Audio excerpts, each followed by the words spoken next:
Bienvenue dans ma vie de sorcière. Je suis Christelle, énergéticienne, holothérapeute et professeure de yoga. Mon but est de vulgariser, rendre simple et accessible le développement personnel, la magie et le mieux-être naturel. Parfois seule ou accompagnée, je m'engage à te faire voyager dans des podcasts authentiques et frais, plein d'astuces pour vivre ta vie de sorcière et de sorcier moderne. Petite page de pub avant de commencer notre sujet magique du jour. Si tu veux que je te guide à trouver vraiment qui tu es et surtout à construire la vie dont tu as vraiment envie, une vie qui est alignée avec toi, je t'invite à cliquer sur le lien qu'il y a dans la petite description pour avoir ta consultation gratuite avec moi de 30 minutes. Comme ça, on va pouvoir papoter et on va pouvoir voir quel outil magique justement je peux prendre pour venir t'aider et te guider. Je te dis à très vite dans un rendez-vous. En attendant, on passe à notre sujet magique du jour. Hello, je suis Christelle de la vie de sorcière et je suis ravie de te retrouver aujourd'hui autour de mon micro enchantée, autour de ma marmite, pour parler ensemble aujourd'hui des cycles féminin. Ça fait un petit temps que j'avais envie de faire ce thème du coup au niveau du podcast et je me suis dit allez, ça y est, c'est le moment. J'ai pas encore abordé les cycles lunaires, je le ferai dans un prochain podcast, mais les deux podcasts vont forcément être très liés si tu veux comprendre ta féminité et qu'est-ce qui se passe au niveau de nos cycles. Alors, quand je vais parler de cycle féminin, c'est de comment est-ce que nous, en tant que femmes, énergétiquement, on se trouve suivant nos différents cycles, que ce soit l'ovulation, les règles, ou entre eux, du coup, les deux cycles, ou même lorsque, du coup, tu es ménopausée et que tu n'as plus, du coup, de règles de lune, comme j'aime bien les appeler. Déjà, moi, pour parler de mon expérience personnelle, j'ai pris la pilule assez jeune, vers 17 ans je pense, comme la plupart de la moyenne, et j'ai vite au final été coupée de mes ressentis de mon cycle, chose qui sur le coup est plutôt cool, parce qu'on n'a plus mal, on sait pile poil quand est-ce que les lunes vont arriver, on n'est pas surprise, mais au final, au fur et à mesure, j'ai eu ce besoin de me reconnecter à mon cycle, de me reconnecter à mon corps et plus particulièrement de me reconnecter à mon énergie féminine. C'est comme si en fait que le fait de m'être coupée avec la pilule de ça m'avait vraiment coupée de mon énergie féminine, surtout que de base moi je suis une énergie très, très yang, très masculine, très dans l'action, très dans le franc-parler, tout ça, très brut de décoffrage, j'ai peu de tact, et en fait c'est comme si que le fait d'avoir pris la pilule ça m'avait coupée avec le peu de choses qui me reliaient à ma féminité dans la matière. Et du coup, il y a un moment où j'ai eu besoin de renouer avec mon féminin, où j'ai eu besoin de ne plus être tout le temps en lutte avec ce féminin, où j'ai compris en fait que mes relations amoureuses étaient très conflictuelles aussi, parce que j'étais tout le temps dans une énergie masculine, et qu'en fait, en gros, j'étais tout le temps en mode montre-moi patte blanche et prouve-moi que tu me feras pas de mal, sinon mon masculin il te dégomme, quoi. Ou alors montre-moi que je peux autant compter sur toi que je peux compter sur ma propre partie masculine. Bref, j'étais toujours en combat de coq, en combat de mâle alpha avec le mec en face de moi, parce que j'étais notamment déconnectée de mon énergie féminine. Et quand je me suis reconnectée énergétiquement à mon féminin, j'ai eu envie de me reconnecter aussi dans la matière avec cette partie de moi, et notamment avec mon corps. Et ça a passé par le fait d'avoir un stérilet en cuivre, au-delà du fait que c'est bon pour la planète, parce que du coup j'ai pas de petites pilules, j'ai moins de plastique, tout ça. Ça m'a vraiment renoué avec tous mes cycles, dans le sens où maintenant je ressens quand j'ovule, je ressens vraiment les signes prémenstruels, c'est-à-dire les mal de sein, le fait d'avoir l'impression d'avoir gonflé, d'avoir de la rétention de tous les côtés, les maux de ventre, les gros maux de ventre, les règles abondantes, tout ça, je me suis reconnectée à ça. Des fois en effet ça m'arrive de râler parce que j'ai mal au ventre et qu'il me faut une bouillotte, mais en vrai je pense que c'est la meilleure chose que j'ai fait pour me reconnecter à mon corps. À l'heure actuelle je me sens pas ne plus prendre de contraception. Je sais qu'il y a des manières naturelles de contrôler son cycle avec sa température, Moi pour le moment j'ai pas de connaissances là-dessus, je me sens pas prête à le faire, donc je reste sur le stérilet en cuivre, mais ça a été vraiment pour moi une réelle révélation. Au-delà du ressenti physique, c'est de voir en effet comment mes cycles sont alignés avec les cycles de la lune. Et voilà, donc j'en reviens au thème du podcast par rapport au cycle féminin et au cycle de la lune.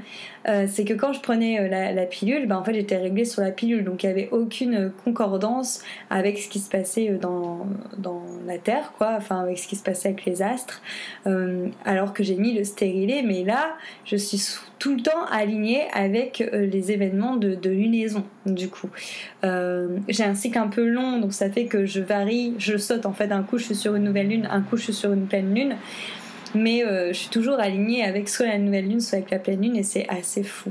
Et rien qu'aussi pour vivre ça et de se rendre compte en fait comment la nature est dingue et comment on est vraiment des êtres qui descendent de l'énergie yin quand on est une femme, là clairement on s'en rend compte tout le temps, enfin c'est assez fou. Donc voilà, donc maintenant que j'ai parlé de mon expérience personnelle, j'aimerais parler plus longuement du coup sur tous ces cycles. C'est vrai que le cycle de la femme, normalement on est sur un cycle de 29 jours comme le cycle lunaire. Encore une fois je dis normalement parce que du coup avec les contraceptions ça peut varier, et puis voilà, comme moi par exemple j'ai un cycle plus long, ce qui fait qu'au final je suis alignée mais pas sur que les nouvelles lunes ou que sur les pleines lunes. Je varie les plaisirs. Du coup suivant ces moments de phase dans notre cycle, on va vraiment passer par différentes énergies qui sont plus reliées à tout ce qui est chamanisme notamment, qui nous fait passer par différentes archétypes. Le premier vraiment c'est ce moment où on sent que on a le moins d'énergie, justement j'en parlais tout à l'heure, que notre corps est lourd, gonflé, qu'on a l'impression de retenir toute l'eau du monde au niveau de la rétention d'eau, quand on sent qu'on a besoin de se reposer, de ralentir, qu'on a moins envie de parler, qu'au contraire on a beaucoup de nos émotions qui remontent à la surface, ce qui fait que on peut être parfois à fleur de peau, voire même parfois irritable. Enfin, dans tous les cas, c'est une sensibilité assez extrême et qu'au final, ce sont les émotions qui prennent le dessus. Là, on est dans l'archétype du coup de la sorcière. Tu l'auras compris, c'est le moment où on est réglé. C'est le moment du coup où on est en plein dans nos lunes, et ça c'est pareil, je voulais revenir du coup là-dessus parce que dans tout ce qui est chamanisme, au niveau de l'énergie de la femme, c'est là où la sexualité de la femme est la plus intense, où elle est très profonde, où elle exprime vraiment son amour. Or moi, aussi loin que je me souvienne, quand j'étais petite, j'ai toujours cru que quand on était réglé, on pouvait pas faire l'amour parce que c'était sale en fait, mais en fait pas du tout. Enfin, ça n'a rien à voir. C'est vraiment une croyance, comme quoi on en revient au côté en effet christianisme qui a dit que le sang que la femme sortait de son corps c'était un sang qui était sale. Or c'est sacré ce sang-là, c'est humain d'avoir du sang qui sort de nous au niveau des règles, et c'est pas du tout sale en fait. Donc oui, on peut avoir des rapports sexuels quand on est réglé, et si en effet ça pose aucun problème des deux côtés, il n'y a pas de souci. Enfin voilà, après il suffit de se rincer, suffit de mettre je sais pas moi des choses pour protéger les draps, et puis je dirais même qu'au niveau énergie ça n'a rien à voir d'avoir un rapport quand on est dans la phase de la sorcière. Ensuite, une fois qu'on a eu nos lunes, donc on est passé par les phases de la sorcière, on arrive plutôt vers l'énergie, je dirais, où on reprend confiance en notre corps parce qu'on a dégonflé, donc on a un corps beaucoup plus souple, qui nous va mieux, qu'on s'approprie mieux, on a l'esprit plus clair, on est souvent plus efficace, et on a moins besoin de sommeil, donc du coup on va être moins irritable, on va plus par contre être tourné vers les autres, un peu plus sociable. Forcément à la sorcière on était dans cette période de lune où on rentre à l'intérieur de nous, là on aime s'amuser, on est extériorisé. Là on rentre du coup dans la phase de la Vierge, donc là où c'est juste après du coup les lunes, juste avant l'ovulation, du coup dans cette phase un petit peu charnière entre les deux, pour ensuite arriver du coup à la phase d'ovulation où là on est vraiment, je dirais, tout a de l'importance au niveau de nos yeux, surtout au niveau des besoins. C'est comme si qu'on se reconnectait au niveau à l'énergie primaire à l'intérieur de toi, tu vois, vraiment ce côté primaire de reproduction, donc où on va vraiment être un peu comme une mère pour nous et une mère pour les autres. On va vraiment chercher à subvenir aux besoins, à subvenir aux envies, à être vraiment dans ce côté responsabilité, dans ce côté attentionné. Là, on va avoir en effet une sexualité qui peut être épanouie, mais plus dans un rapport de partage et d'amour. Et du coup, c'est le moment de l'ovulation. Donc c'est là en effet où notre corps est prêt à procréer, mais c'est vrai qu'il y a plus un côté maternant, je dirais, tu vois, autant que le côté sorcière, on est plus sur un côté de passion, autant là on est plus dans un côté maternant. Donc ça c'est un moment du coup de l'ovulation. Et une fois que tu passes à l'ovulation, on arrive dans l'archétype de l'enchanteresse. Donc ça c'est juste avant d'être lunée, donc juste avant les règles. Où là l'enchanteresse, c'est là où on va commencer à rentrer à l'intérieur de nous pour préparer justement les règles. Donc je dirais même que énergétiquement on est un petit peu plus intériorisé, on est un petit peu plus grognon limite que quand on est luné. Donc c'est là où on va venir justement avoir beaucoup de sautes d'humeur. Et souvent si tu regardes, donc généralement on a plus de sautes d'humeur avant les règles que pendant les règles, où on va plus avoir aussi le côté intolérant, agressif, où on va vraiment chercher à rentrer à l'intérieur de soi, et où on peut être vite en effet engrainé, je dirais, par des sentiments d'incompréhension ou de colère, et où on va plus chercher à se mettre en retrait. Donc là c'est vrai que pour ce côté-là, on n'est pas trop dans l'enchanteresse, on n'est pas trop dans une dynamique pour le coup où on a envie d'avoir des rapports sexuels. On est plus sur, je dirais, du perso, de la satisfaction personnelle, de je me ressente sur moi, pour après partir dans la sorcière où là il y a des pulsions. Donc déjà tu vois, c'est hyper intéressant de se rendre compte en fait de ces 4 archétypes de la sorcière, la vierge, la mère et l'enchanteresse. Je sais pas si c'est quelque chose qui te parle, si tu te reconnais à ça. Encore une fois, pour se relier à son énergie féminine, il y a plein d'exercices qui existent, notamment en énergétique. Moi je sais que dans mes accompagnements c'est quelque chose aussi que je fais beaucoup, parce que là à l'heure actuelle on est dans une société où on doit être un peu partout, donc on peut perdre notre énergie féminine. Je l'ai perdue, je sais ce que c'est et je sais la retrouver, donc je peux carrément t'accompagner là-dedans pour que tu te renoues avec ton corps. Donc n'hésite pas réserve un appel découverte avec moi pour qu'on puisse en parler. Mais c'est vrai que de se rendre compte en fait que nos cycles féminins soient reliés à ces archétypes, et que c'est relié au cycle lunaire par le fait que si on ne prend pas de contraception, on va naturellement se caler sur la nouvelle ou sur la pleine lune, de sentir comment notre corps bouge. Il y a un truc aussi qui est fabuleux dans le corps humain de femme, c'est que au moment où on est réglé, la plupart du temps on a des pulsions, on a envie de manger gras, on a envie de manger sucré et en fait pourquoi? C'est parce que en Ayurveda, donc l'Ayurveda c'est la médecine ancestrale indienne, on part du principe qu'au moment des règles, on rentre dans une phase Vata. Même si c'est pas ton tempérament, tu rentres dans une phase un peu plus Vata. Et Vata, c'est l'air.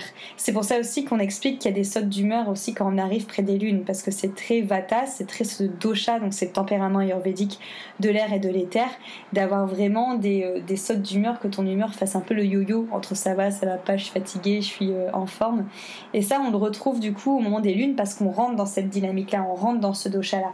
Et naturellement, notre corps en fait va demander à manger des choses grasses pour pouvoir nous ancrer, pour mettre un peu plus de terre en nous et pour éviter que l'air nous fasse carrément tomber en toupie et que ça devient insupportable au niveau des lunaisons. Tout ça, si je te parle de ça, c'est pour te dire à quel point en fait le corps humain est juste fabuleux. À quel point le corps humain, le corps de la femme, c'est s'aligner avec toutes les énergies, c'est s'aligner avec tous les éléments, et c'est surtout ce qui est bon pour toi. Si tu n'es plus réglé, si tu es ménopausée, les chamanes, lorsqu'on devient ménopausée, lorsqu'on n'a plus nos lunes, part du principe qu'on est vraiment des personnes sages, et qu'en fait entre guillemets t'as ce côté de pouvoir, de sagesse du coup intérieur, de tout savoir, parce que t'es passé par toutes les phases de nettoyage avec la lune, avec les astres, tu vois. Donc voilà, c'est pareil, c'est beaucoup plus sacré, c'est beaucoup mieux vu au final d'être ménopausée dans la culture amérindienne que dans notre culture à nous. Et c'est pareil au niveau des chamans, lorsqu'on est réglé, ils font ce qu'on appelle les tentes rouges. C'est le fait de proposer aux femmes de se regrouper en elles au moment où elles ont leur lune, pour avoir un moment d'intimité où elles peuvent échanger, où elles peuvent faire leur rituel, où elles peuvent se connecter aux astres, pareil, carrément moins, je dirais, caché que ce qu'on vit dans notre société à nous, et heureusement c'est en train de se démocratiser. Vu qu'on parle des cycles, je vais juste faire un petit topo sur, après avoir parlé de contraception, je vais juste faire un petit topo sur quoi utiliser quand on est réglé. Même principe, hein, quand j'ai commencé à être lunée, en plus de la pilule, forcément je prenais des serviettes hygiéniques. J'ai jamais trop fait le tampon à part cas de force majeure, mais c'est quelque chose que j'ai jamais aimé, de m'introduire un truc à l'intérieur, un bout de coton à l'intérieur de moi, donc j'ai toujours plus été serviette hygiénique.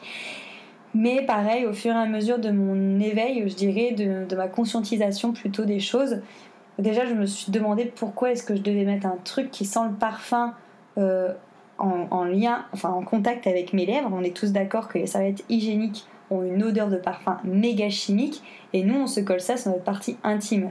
Qui met du parfum sur ses parties intimes? Est-ce qu'il y a des mecs qui mettent du parfum sur leur sexe? Je ne pense pas. Pourquoi est-ce que nous, quand on est réglé, on doit avoir des nanas qui sentent le produit à chiottes qu'on doit se caler sur nos lèvres? Je vois pas pourquoi, ça ne sent pas mauvais, le sang des règles ne sent pas mauvais non plus. Bref, ça c'est pareil, c'est une idée reçue. C'est le premier truc qui m'a vraiment heurtée. Et l'autre truc, c'était que moi, étant pro prenons de la planète et les animaux, donc voilà, je fais hyper attention à consommer vraiment zéro déchet, et c'est le premier truc que j'ai viré une fois que j'ai pris mon indépendance et conscience de tout ça. J'ai décidé du coup de passer aux serviettes hygiéniques lavables. Déjà beaucoup plus agréable parce qu'il n'y a pas cette sensation de couche qui colle, il n'y a pas de parfum qui pue, et c'est tout doux pour la minette. Et en plus c'est tout doux pour la planète, parce que du coup je fais des rimes, hein, tu remarques, minette planète, parce que du coup tu peux la laver et la réutiliser. À l'achat c'est peut-être un peu plus cher, mais au niveau à long terme tu fais vraiment des vraies économies. Ensuite, j'ai essayé la cup, mais au moment où j'ai pris la cup, j'ai mis mon stérilet, et du coup, ma cup n'était pas adaptée parce que j'ai pas chopé la technique encore pour l'enlever avec douceur et délicatesse. Et vu mon côté bourrin, ma sage-femme, du coup, m'a prévenu que si si je saquais dessus comme une maboule, je risquais d'arracher mon stérilet. Du coup, j'ai arrêté la cup, mais sur le principe, j'aimais beaucoup ce rapport avec le sang. C'est-à-dire qu'avec la cup, ce que moi j'ai bien aimé, c'est que tu touches ton sang des règles, et c'est quelque chose qu'on ne fait rarement.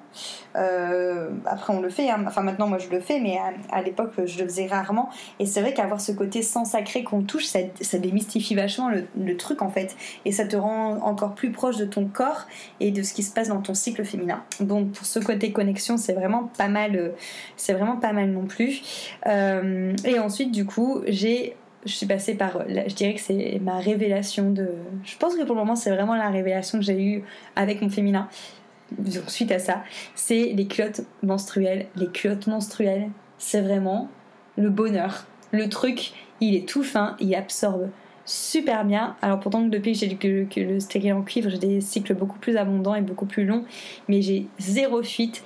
C'est tout doux, t'as pas d'odeur dégueu, t'es pas embêté à devoir changer et tout, tu la changes juste le soir en fait, et c'est vraiment pratique, t'as vraiment l'impression d'avoir juste une culotte. Et ça, mais c'est révolutionnaire quoi.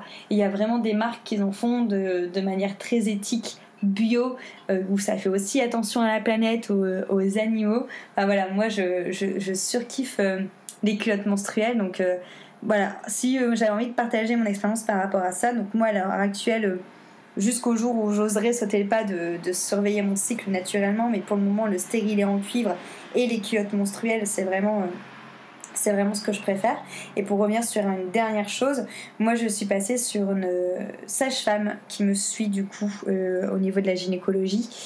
Je n'ai plus de gynécologue, j'ai juste une sage-femme. Il faut savoir que les sages-femmes font les bilans annuels qu'on peut faire, font aussi tout ce qui est frottis, prescrivent les contraceptions. Moi c'est ma sage-femme qui m'a mis mon stérilet, et moi c'est pareil, je dirais que c'est une autre révélation. Ça a vraiment changé aussi mon rapport à quand je dois aller à ce genre de rendez-vous. Ça n'a rien à voir qu'un gynéco. Enfin, à l'heure actuelle, les gynécos que j'avais eu, j'en ai une qui était très bien, mais une fois qu'elle est partie en retraite, pour en trouver une autre, ça a été horrible.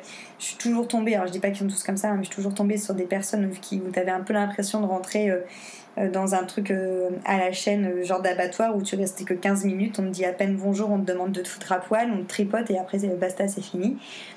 voilà, pour l'instant c'est les expériences que j'ai eues et j'avoue que ça m'a refroidi, d'où le fait que je suis passée par une sage-femme. Je savais pas qu'elle faisait tout la même chose que les gynécos, c'est ma mère qui me l'a dit et c'est pour moi une révolution. Enfin, je connais en plus des sages-femmes, je sais que c'est important pour elles de se rendre compte qu'elles sont reconnues pour ce qu'elles font et moi je leur dis vraiment merci par rapport à tout ce qu'elles font, par rapport vraiment au suivi, à la douceur, aux outils aussi holistiques, aux outils complémentaires qu'elles utilisent pour le suivi de leurs patientes, comme le yoga, la sophro.